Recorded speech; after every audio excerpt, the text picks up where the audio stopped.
Hello my bookish lovelies, Kira here, and today I'm going to be talking about The Winter of the Witch. Now this particular review is going to be 100% spoilers because this is the last book in the trilogy for the Winter Night Trilogy, and I do not feel like I can adequately discuss this book without just kind of like talking about like everything. So this is all going to be spoilers, and if you guys are interested in watching this, you know, continue on. If you guys don't care about knowing like how everything kind of comes together, then also continue on. Otherwise, I would suggest like not continue on with this video until after you've read this particular book. Now, I actually do have a review for The Bear and the Nightingale, which I will leave a link up here of, and that one is mostly spoiler free with some spoilers towards the end. And then you also have The Girl in the Tower, which is the second book in this series, which I will leave another link for that one in the cards as well. That one has spoilers for The Bear and the Nightingale, and then it's mostly spoiler free for that particular book, but then it also goes into spoilers at the very end of that video for The Girl in the Tower.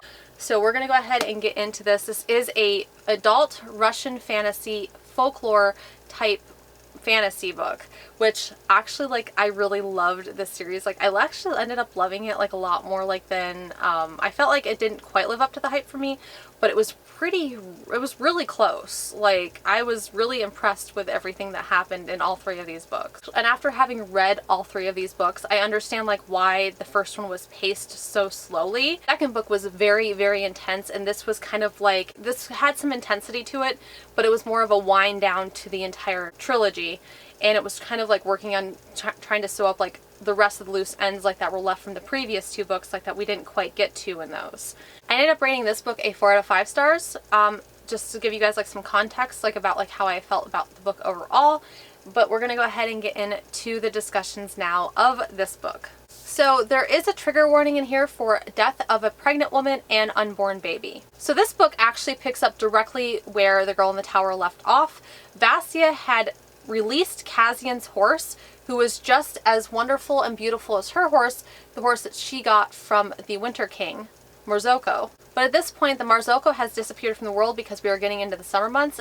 So a lot of this is actually taking place like in the summer, where Vasya does not get any extra assistance from the Winter King. Because Vasya has released Cassian's horse becomes like this great big firebird that is setting Moscow on fire.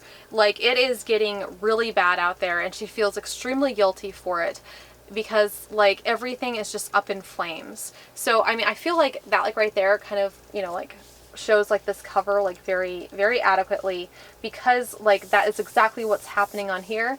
And I do feel like that this is kind of like a lot, like this particular book is focused just as much on Russian politics as it was like in the second book, if not like a little bit more so, but it's also combined with Vasya kind of exploring like the rest of her heritage and where she comes from, and how she actually comes from a long line of women who are able to see the house demons that are considered from the old religion. Because of everything that's going on with the Firebird, Vasya does have to vacate Moscow, but it wasn't just Moscow that kind of threw her over the edge and having to run for safety in the woods. She actually re-meets Konstantin, who we met in the first book and also kind of had like a little bit of input like in the second book.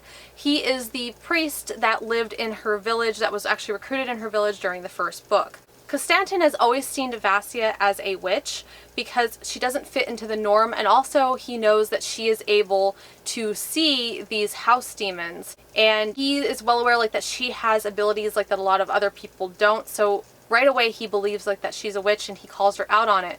He actually gets a lot of the people from Moscow like really riled up, and by this point the prince knows that Vasya is a female and has deceived him. And it's really put Sasha and Olga like in a very awkward kind of situation, because where they once had a lot of power like in the politics of Moscow, because of their deceit and assisting Vasya with her deceit, they really don't have that much to play anymore.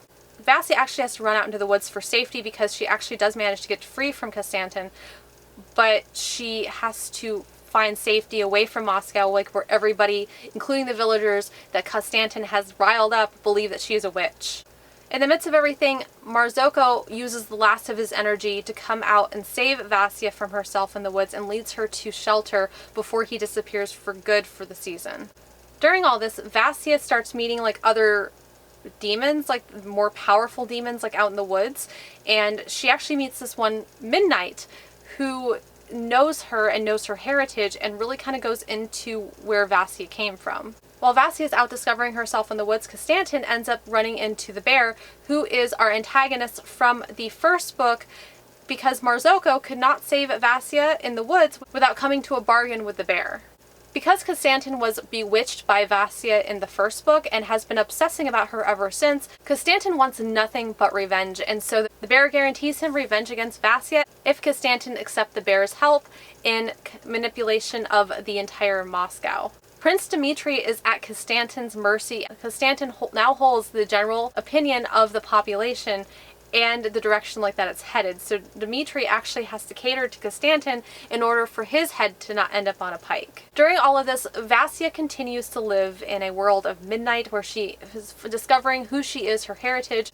Tamara, who is Vasya's grandmother and we got introduced to in The Girl in the Tower, who was the ghost in Olga's tower, she was originally the tamer of the Firebird that Vasya set free. Come to find out, Tamara was actually the mistress of the cottage in the realm of midnight. Before Vasya got to the world of midnight, where she's been staying like in the woods, Tamara was the one who was in charge of everything. The longer Vasya is out in the woods, like the more she's discovering and the more she realizes that she has this power to her and that she is a force all of her own.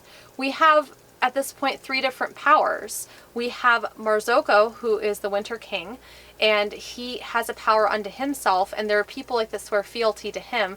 Then we also have the bear Medved, who is considered like the evil deity of this whole series, and then we have Vasya, who is the witch, and people like start looking up to her for direction, just like she is one of the other immortals in the story. In a lot of ways, Vasya becomes equal to the bear and Marzocco in this book. And the more Vasya comes into her own power, the more she realizes that she also has a responsibility to Moscow and decides to use that power, all this power that she's gained, for the betterment of Moscow.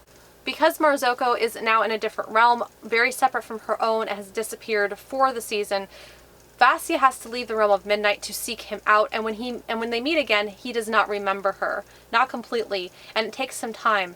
Now this is like, at this point, like the romance like continues on from the first 2 books, and we actually get a ton more romance in this as far as like that goes, and it kind of more crystallizes and solidifies during this book with Marzocco and Vasya. Vasya, in the scheme of all this, becomes the bridge between men and the Cherti demons that she is trying to make sure like that don't disappear from the earth, because they actually do a lot of good and they protect a lot of people from evil, which is the bear.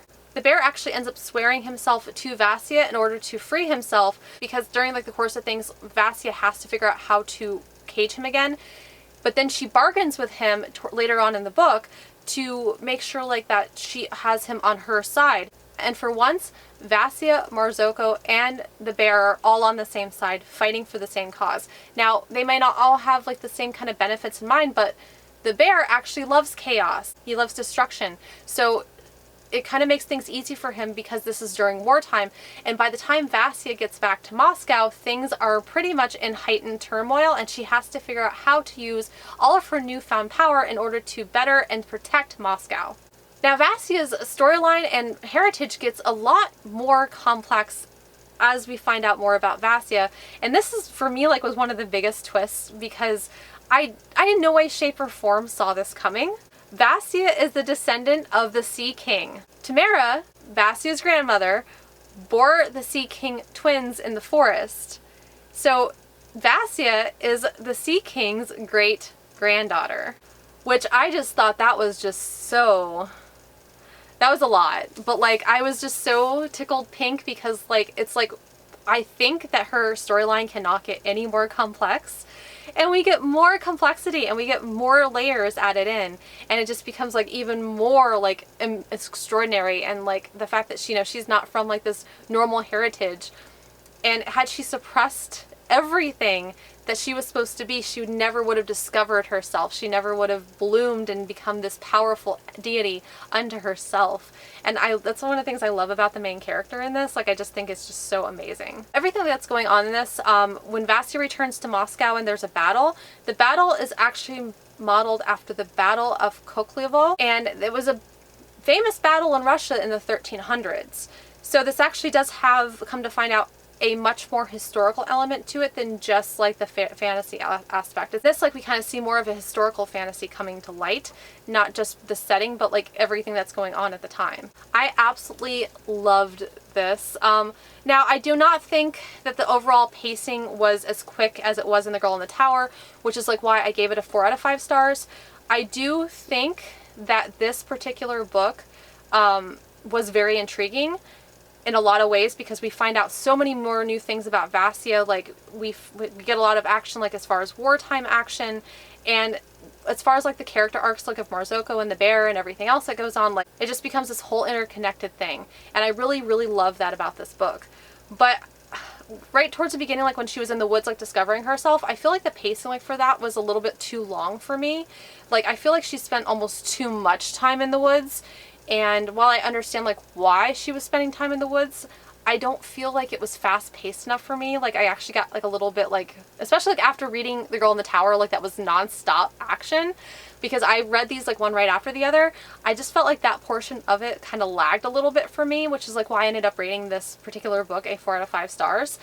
But I found like, but we find like out so many amazing things like about everything that's going on in this. And I have to say like that I absolutely love this series, and I just think I would recommend it to pretty much anybody, because I do think it's worth the time and the effort it takes to read this. And I loved it so much. Now, Vasya, of course, like does help to Moscow to win the war, and she ends up going into the forest with Marzocco, and they live happily ever after.